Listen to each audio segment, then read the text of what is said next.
خنده نکنید به شرطی. یعنی ما پخته ما شما می که خنده کس نکنه که مرا گناهکار نکنید. بسم الله الرحمن الرحیم. اعوذ ششطینان کالفتیر فستفتفون فی اخوکم زرداغن انک ملی مرکب یتلقا یعنی مرکز تلفن.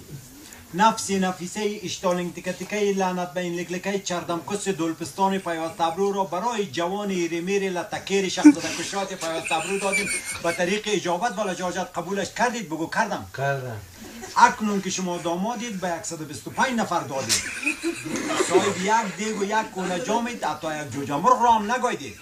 این 12 شرط زیلا قبول کنید. چه به اول که میزنید اردم و بردم نزنید، به کرد شلغم نزنید، روی قالین گلم نزنید، پای بند کردم نزنید، بالش را زیر کمرش ماندم نزنید، آسمان صندوقی هم نزنید، از 43 بار کم هم نزنید. اما اوج کرده باشید در وقتی که میزنید بدون ما هم نزنید.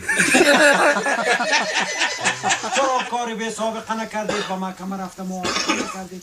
الملتین للغایه از قماندان گرفته تا عسکرات رو بگوید.